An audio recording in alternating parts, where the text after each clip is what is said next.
जय हिंद दोस्तों। तो आज हम लोग पढ़ रहे हैं वैद्युत चालन इलेक्ट्रिकल कंडक्शन।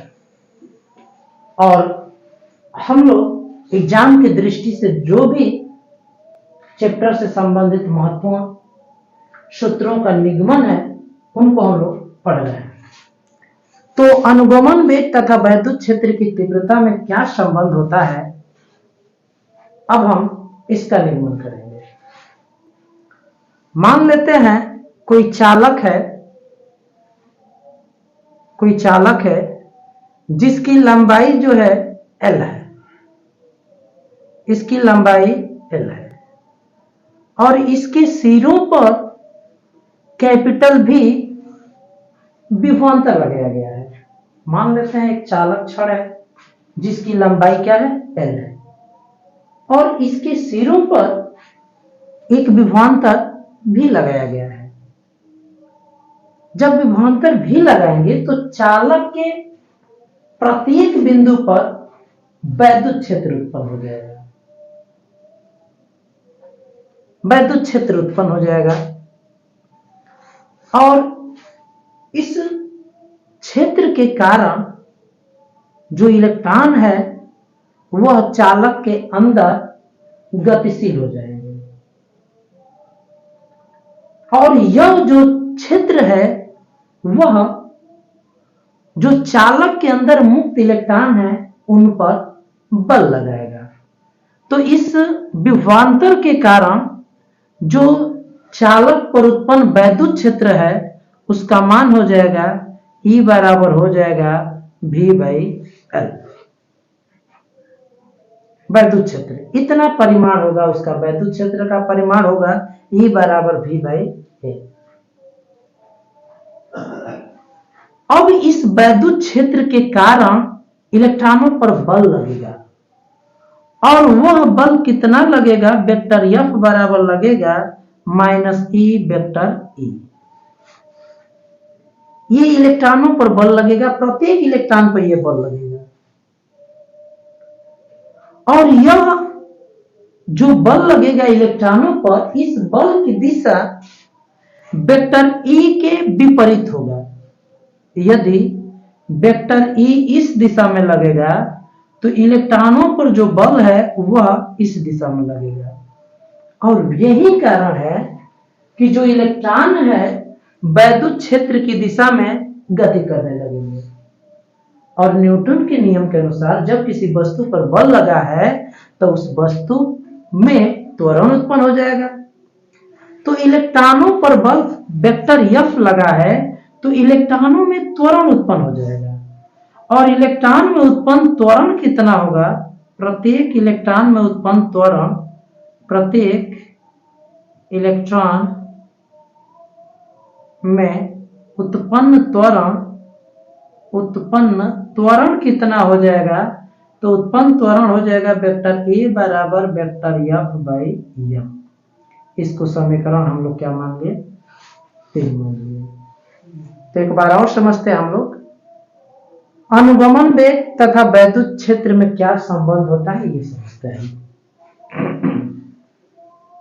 ये कोई चालक है AB और इस चालक की लंबाई हमने क्या लिया है L।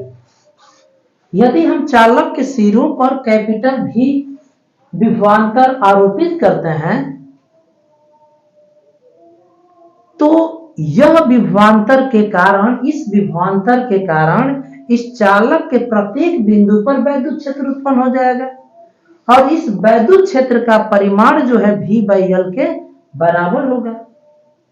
इस वैद्युत क्षेत्र के कारण तार में उपस्थित या चालक में उपस्थित जो मुक्त इलेक्ट्रॉन है उन पर बल लगेगा और वह बल वेक्टर F बराबर लगेगा -E वेक्टर E। इस बल के कारण जो चालक के अंदर मुक्त इलेक्ट्रॉन है वह वैद्युत क्षेत्र के विपरीत दिशा में गति करने लगेंगे।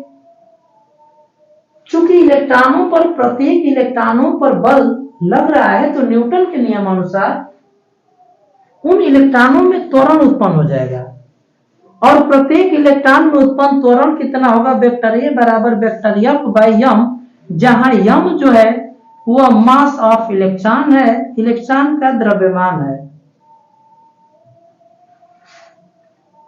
अब यहां तक तो हम पहुंच गए। अब ये चालक है, चालक में मुक्त इलेक्ट्रॉन है और जो मुक्त इलेक्ट्रॉन है वह उसमें वेग से गति करते रहते हैं। तो यदि मान लिया जाए कि चालक के अंदर जो मुक्त इलेक्ट्रॉन है उनके उसमें वेग u1, u2, u3 dot dot u1 है। उसमें वेग हम लोगों ने क्या मान लिया, u1, u2, u3 dot dot u1, जो कि अनियमित होता है, अनियमित। यदि चालक के अंदर मुक्त इलेक्ट्रॉनों का अनियमित उसमें वेग u1, u2, u3 dot dot u1 मान लिया जाए और उन इलेक्ट्रॉनों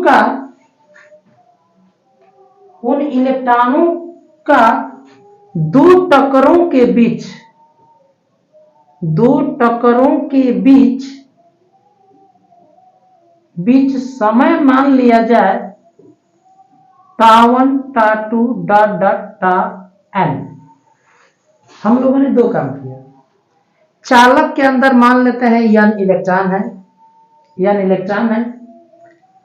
इन चालक के अंदर जो n इलेक्ट्रॉन है उनके अनियमित उसमें वेग हम u1, u2, u3 dot dot un मान लिया।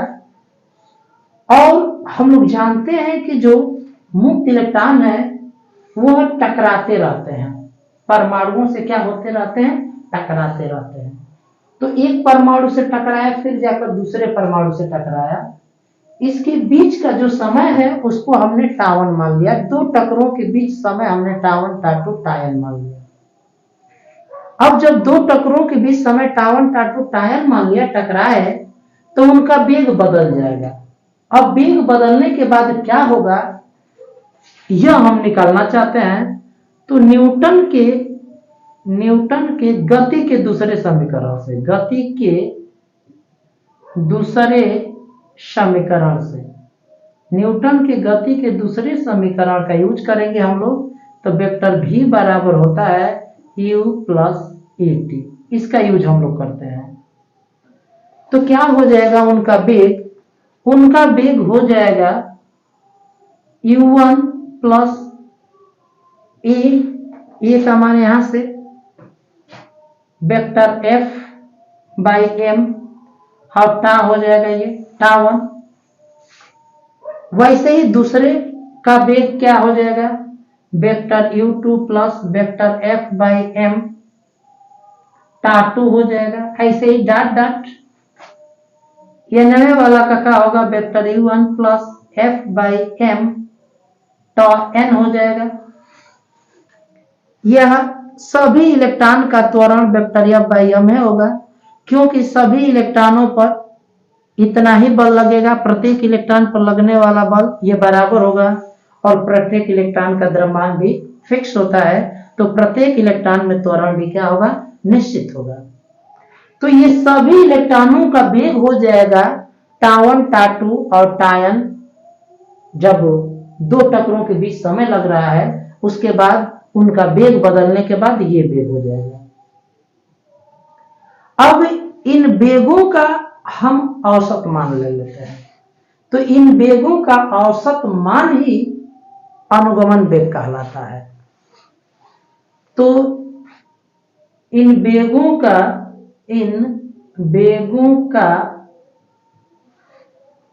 औसत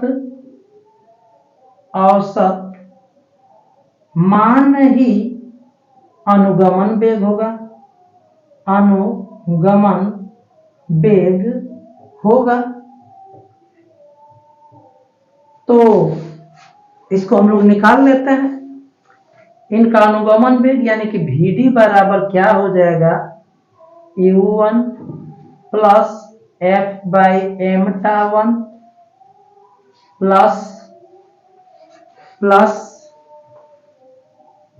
plus u2 f by m टा2 plus dot dot dot dot nवें वाले के लिए लिख लेते हैं, तो un plus f by m n, और पूरे का बाटा ये हो जाएगा n। हमने इन जो मुक्त इलेक्ट्रॉन है उनके वेगों का औसत मान ले लिया, जो कि अनुगमन वेग होगा।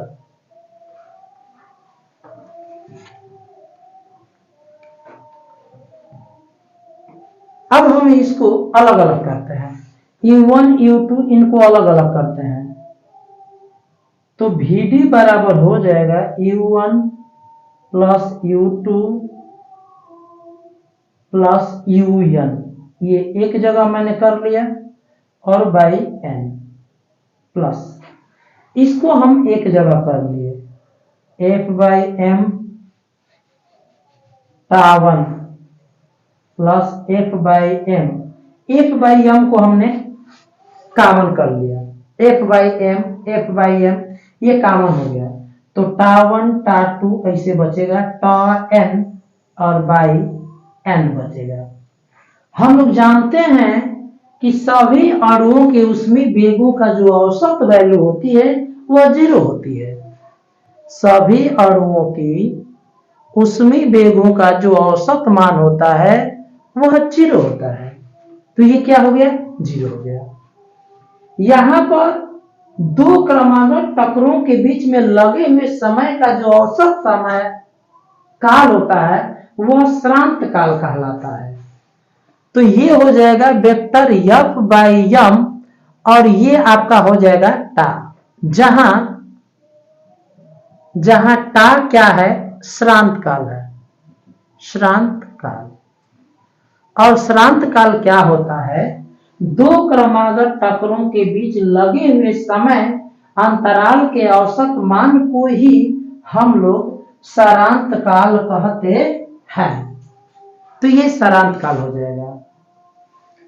अब हम Vd बराबर निकालना चाहें तो यहां पर आप देख सकते हैं f बराबर है माइनस ई वेक्टर ई, तो minus E vector E by m और इंटू क्या, टा। अब यदि हम अनुगमन वेग का परिमाण निकालना चाहें, अनुगमन वेग का परिमाण निकालना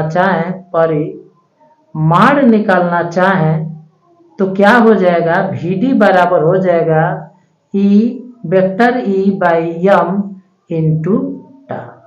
ये किसके किसके बीच में संबंध हो गया, अनुगमन वेग और वैद्युत क्षेत्र में संबंध हो गया।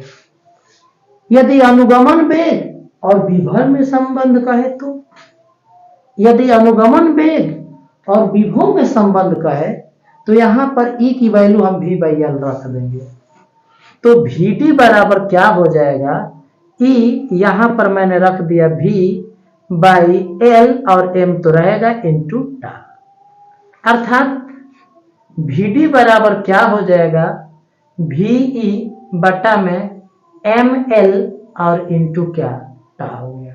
यह अनुगमन वेग और विभवांतर में संबंध हो गया। तो हम लोगों ने दो रिलेशन पढ़ा, एक अनुगमन वेग और वैद्युत क्षेत्र में संबंध पढ़ा, और एक अनुगमन वेग और विभवांतर में संबंध पढ़ा। तो ये बेहद इंपॉर्टेंट फार्मूला है, आप इसका स्क्रीनशॉट ले सकते हैं। तो अब हम लोग पढ़ते हैं अनुगमन वेग तथा धारा में संबंध। यहां पर हमने एक चालक PQ लिया है, इसके अनुप्रस्थ काट का क्षेत्रफल A है, मुक्त इलेक्ट्रॉनों का अनुगमन वेग Vd है, यहां पर वैद्युत क्षेत्र द्वारा धारा प्रवाहित किया गया है, तो इसमें धारा I प्रवाहित हो रहा है। इलेक्ट्रॉनों का अनुगमन वेग Vd है, वैद्युत क्षेत्र वेक्टर E है, ये डिस्टेंस हमने डेल्टा x मान लिया है। तो दूरी बराबर होता है चाल गुणे समय, तो डेल्टा x बराबर हो जाएगा, चाल है इलेक्ट्रॉनों का Vd मान लेता हूं, और यहां से यहां तक जाने में मैं मान लेता हूं समय डेल्टा टी लगा है, तो डेल्टा एक्स बराबर हो जाएगा v d into delta t. अब देखिए ये चालक है, चालक में इलेक्ट्रॉनों का घनत्व तो मैं मान लेता हूं n, इलेक्ट्रॉनों का घनत्व तो मैं मान लेता हूं, इलेक्ट्रॉनों का घनत्व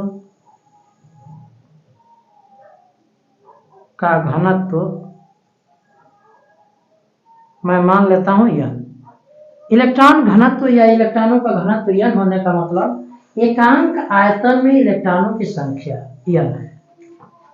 एकांक आयतन में इलेक्ट्रॉनों की संख्या, एकांक आयतन में इलेक्ट्रॉनों की संख्या, एकांक आयतन में इलेक्ट्रॉनों की संख्या क्या है?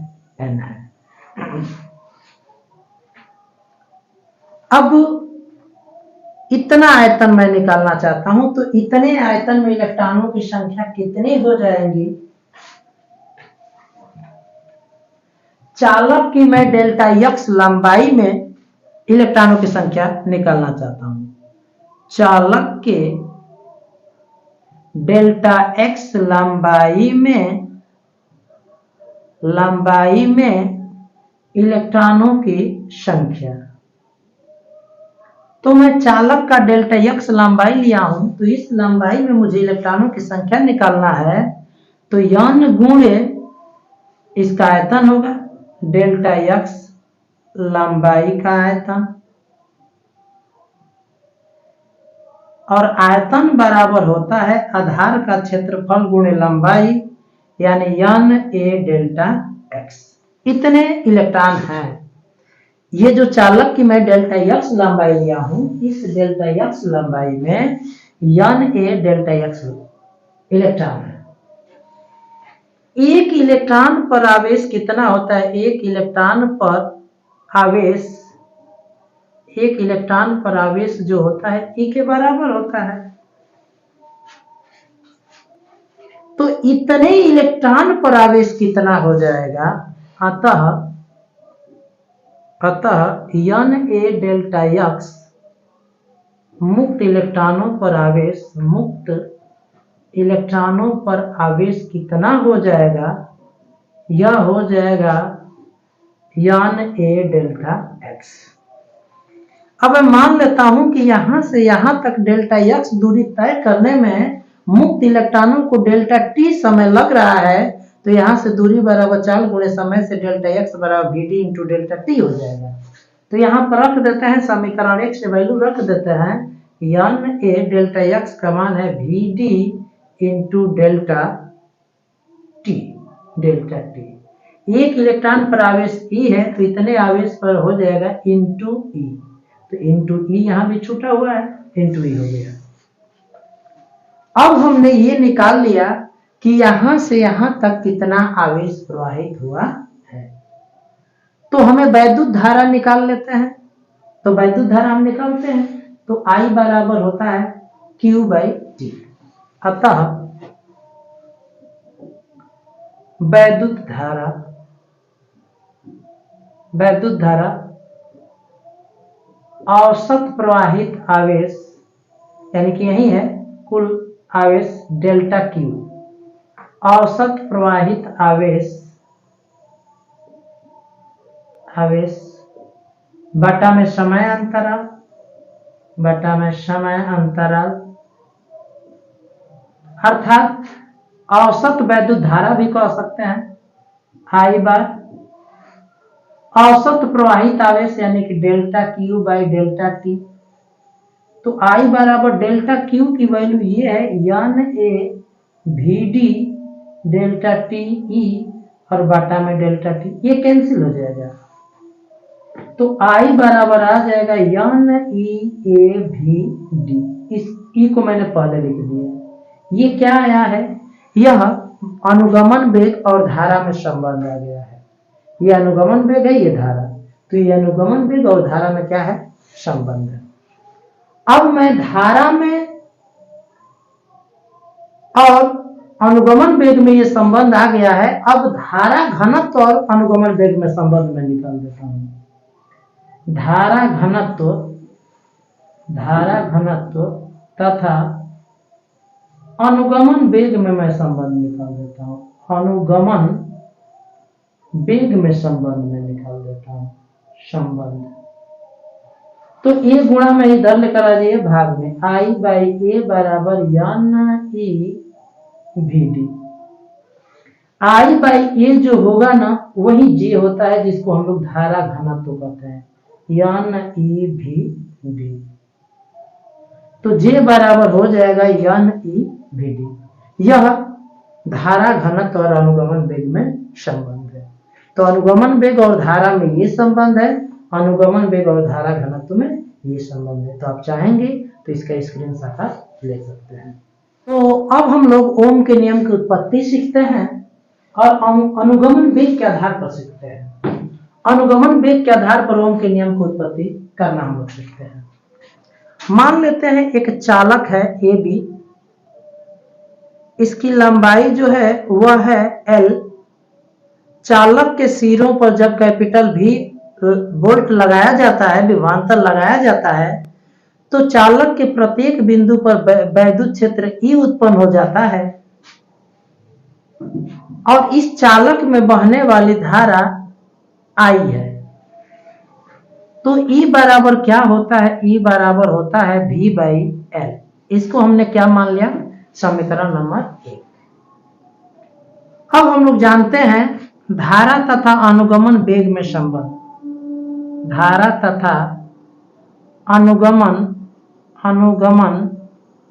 वेग में संबंध से हम लोग ये जानते हैं कि जब किसी चालक में वैद्युत क्षेत्र लगाया जाता है तो यह वैद्युत क्षेत्र चालक में उपस्थित मुक्त इलेक्ट्रॉनों पर बल लगाता है, जिसके कारण जो मुक्त इलेक्ट्रॉन है वैद्युत क्षेत्र के विपरीत दिशा में गति करने लगते हैं, त्वरित गति करने लगते हैं और उनका त्वरण वेक्टर ए बराबर वेक्टर एफ बाई एम होता है। तो धारा तथा अनुगमन वेग में संबंध क्या होता है? I बराबर होता है n e a v d. हमने इसको समीकरण नंबर क्या मान लिया? 2 मान लिया। ये हो गया धारा तथा अनुगमन वेग में संबंध। और अनुगमन वेग और वैद्युत क्षेत्र में क्या संबंध होता है? अनुगमन वेग तथा वैद्युत क्षेत्र में संबंध से, वैद्युत क्षेत्र में संबंध से तो क्या होता है? अनुगमन वेग तथा वैद्युत क्षेत्र में संबंध Vd बराबर क्या होता है? E capital E by M into टा, ये होता है। अनुगमन वेग तथा वैद्युत क्षेत्र में ये संबंध होता है। तो E बराबर यदि हम V बाई Vd बराबर E और कैपिटल E के जगह पर मैं लिख दिया V बाई M, तो रहेगा ही L इंटू टा। ये हो गया अनुगमन वेग तथा वैद्युत क्षेत्र में ये क्या हो गया? संबंध हो गया। इसको मैं मान लेता हूं 2। अब इस Vd का मान 3 मान लेता हूं। इस Vd का मान समीकरण 2 में रख देता हूं। समीकरण 3 से Vd का मान, समीकरण 3 से Vd का मान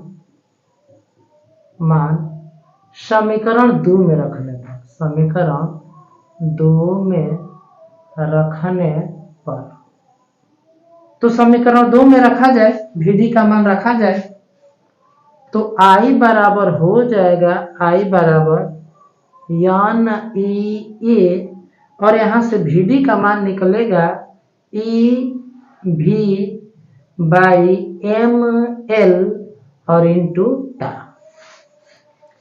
अब ओम का नियम हमें लगाना है, तो ओम का नियम होता है V बाई आई बराबर आर। ये कांस्टेंट ये दिखाना है, तो हमें V बाई आई निकालना है। तो यह ml को लेकर आ जाइए इधर आ जाएगा ml और बाटा में n, e का e में गुणा करेंगे e स्क्वायर ये है तो ए और बटा में टा बराबर ये भी बाई का हो गया आई। अब ओम का नियम क्या होता है? ओम का नियम ये होता है कि किसी चालक के भौतिक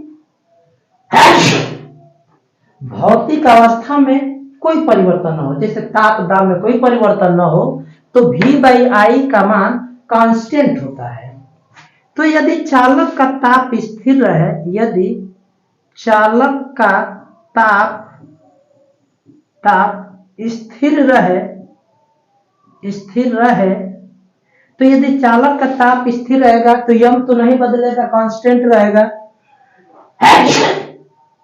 यल भी कांस्टेंट रहेगा, इलेक्ट्रॉनों की संख्या तो नहीं बदलेगी, इलेक्ट्रॉनों पर आवेश भी नहीं बदलेगा, यह भी कांस्टेंट रहेगा। यह यदि ताप स्थिर रहेगा तो यह ये तीनों कांस्टेंट हो जाएंगे, और ये तो ऑलरेडी कांस्टेंट रहते हैं। कुल मिलाकर यदि चालक का ताप स्थिर रहेगा तो m l by n e square A tau यह एक कांस्टेंट हो जाएगा, और इसको मैं मान लेता हूं आर। तो V बाई आई बराबर आ गया आर, यानी कि जो कि क्या है, कांस्टेंट है, और यही क्या है, ओम का नियम है। यही ओम का नियम है। तो यह बेहद इंपॉर्टेंट डेरिवेशन है, तो आप इसका स्क्रीनशॉट ले सकते हैं।